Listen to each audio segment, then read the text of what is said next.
So welcome back to our redevelopment of a society series. इसमें हम आखिरी video कर रहे हैं ये, जिसमें हम काम होने के बाद यानी रीडेवलपमेंट हो चुका है उसके बाद क्या क्या चीज़ें आपको ध्यान में रखनी चाहिए उसके बारे में एक rapid fire session once again कर रहे हैं राजेश जी के साथ।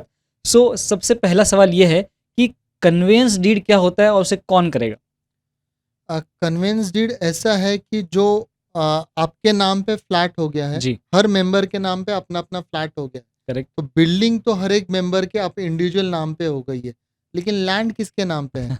जब आप डेवलपमेंट एग्रीमेंट करते हो डेवलपर के साथ, जी। तो उसे इरिवोकेबल पावर ऑफ अटॉर्नी देते हो उस लैंड पे कंस्ट्रक्ट करने के लिए। Correct. Unless and until you give him complete irrevocable power, he can not make construction. Okay. तो आपको वापस जब बिल्डिंग बन जाती है उससे वो लैंड भी लेनी है, यस तो यस वो यस। कन्वेंस थ्रू लेते हैं, conveyance of the plot to the entire members. ये ऐसे हुआ कि आप अगर अपने गांव में या कहीं बंगला बना रहे हो, तो जमीन आप खरीदते हो, उसके जमीन बाद आप ही। ही के नाम की है जी। और बंगला भी फिर आप ही ने बनाया, तो स्ट्रक्चर भी आप ही का है। करेक्ट। लेकिन सोसाइटी में ऐसे होता है कि इंडिविजुअल फ्लैट्स अलग अलग अलग अलग नाम पे मेंबर्स हैं। के नाम पे है, लेकिन एक सोसाइटी है जी। पूरे मेंबर्स को मिलके। तो इस ऑर्गेनाइजेशन के नाम पे पूरा प्लॉट कर देते हैं, ताकि सारे मेंबर्स का थोड़ा थोड़ा उसमें कंट्रीब्यूशन है, ये करेक्ट। समझ में आता है एज मेंबर। सो ये किसे करनी होती है?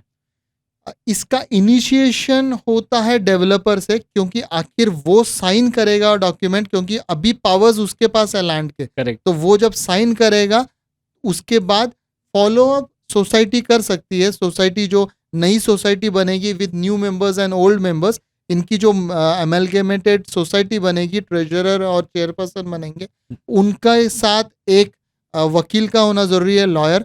लॉयर और उनके मिल के वो लोग आगे उसे चेज करके कर सकते हैं, लेकिन उसमें डेवलपर का साइन होना इनिशियल फॉर्म पे जरूरी है। तो ये कन्वेंस पे डेवलपर, सिर्फ initiation by developer has to be mandate. So क्या डेवलपर के पास कोई लिमिट है कि आपको इतने दिन में कन्वेंस डीड करना ही है? जी हाँ, सोसाइटी बनने के बाद, नई सोसाइटी जब जी। फॉर्म होती है, वो फॉर्म होने के बाद और कंप्लीशन मिलने के बाद 4 महीने में नया कन्वेंस डीड करना ही है डेवलपर ने। एटलीस्ट खुद फॉर्म साइन करके इनिशिएट करना जरूरी ओके, मेरा अगला सवाल ये है, क्या मेंटेनेंस भी बढ़ेगा नई सोसाइटी में? बढ़ेगा। ये डिपेंड करता है एम्यूनिटीज क्या है, डेवलपर से आपने पहले ही क्या मांगे हैं। जैसे लिफ्ट होगा, डबल लिफ्ट होंगे, पार्किंग होगा, गार्डन है, कुछ और भी एम्यूनिटीज है, उसके ऊपर मेंटेनेंस डिपेंड होता है। लेकिन मेंटेनेंस डिसाइड आप सोसाइटी मेंबर्स करते हो क्या लेना है। एक्चुअली मेंटेनेंस अच्छा होना ज़रूरी भी है, जी। ताकि बिल्डिंग का मेंटेनेंस हो, मेंटेनेंस फंड में ज़्यादा पैसा रहे। करेक्ट। क्या इसके साथ साथ प्रॉपर्टी टैक्स भी इंक्रीज होगा? अभी महाराष्ट्र गवर्नमेंट ने तो 500 स्क्वायर फीट कारपेट तक प्रॉपर्टी टैक्स अलग रखा है, जी। और उसके ऊपर का प्रॉपर्टी टैक्स अलग है। ओके। रेशियो एक्सपोनेंशियल थोड़ा ज़्यादा बढ़ जाता है। ओके। तो प्रॉपर्टी टैक्स अगर 500 स्क्वायर फीट से ऊपर का कारपेट है तो ज़्यादा है ही, ओके। बढ़ेगा ही।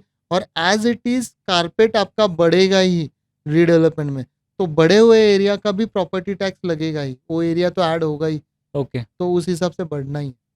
अगर मेरा नहीं बढ़ा है एरिया, समझ लो सेम टू सेम रहा है, तो क्या फिर भी बढ़ेगा या फिर नहीं?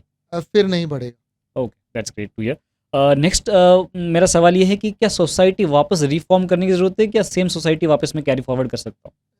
आप, ये आपके विश पे है कि जी। क्या करना है। अगर आपको नाम बदलना है, जी। कुछ रूल्स रेगुलेशंस ऐड करने हैं सोसाइटी में, जी। सम स्ट्रिक्ट स्ट्रिंजेंट लॉज डालने हैं, तो आप बदल भी सकते हैं, या सेम सोसाइटी को कंटिन्यू करके मेंबर्स को ऐड कर सकते हैं उसी सोसाइटी में, और एक नई तरीके से प्रेजेंट कर सकते सो नए मेंबर्स को कैसे ऐड करेंगे, सेम पुरानी तरीके से ही या कोई नया फॉर्मेट है अभी? हैं। नहीं, उसी फॉर्मेट में ऐड करेंगे।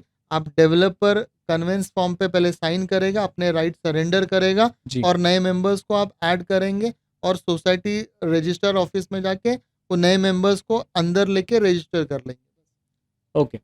सो मेरा अगला सवाल ये है कि जो इलेक्ट्रिकल और वाटर कनेक्शन है वो क्या नया लेना पड़ेगा कि वो भी वापस पुराना यूज़ कर सकते हैं? नहीं, वो मैंडेटरी नया लेना पड़ता है आपको। जी। मीटर और वाटर कनेक्शन सरेंडर करना पड़ता है, और फिर ओके। नए आते हैं। तो ओके। मीटर चार्जेस वगैरह शायद आपको नए से भरना पड़े, मीटर का जो डिपॉजिट है, जी। क्योंकि मीटर आपके नाम से आता है। करेक्ट। सो ये मुझे ही बेयर करना है यानी एज ए सोसाइटी, या फिर वो डेवलपर करके देगा हमें? मीटर इंडिविजुअल नाम पे आता है। जो मीटर आपके फ्लैट का आएगा उस पे प्रवीण गासवाल लिखा होगा जी। आपके इलेक्ट्रिकल बिल में, जी। तो वो आपका डिपॉजिट है।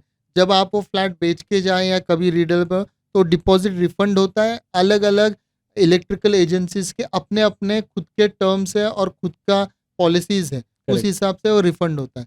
तो वो आपका इंडिविजुअल है तो आप ही को बेयर श्योर। सो मेरा आखिरी सवाल ऐसा है कि क्या डेवलपर का रिस्पॉन्सिबिलिटी इसके बाद खत्म हो जाता है कि क्या वो और भी आगे वारंटी कुछ क्लॉजेस होते हैं उसमें?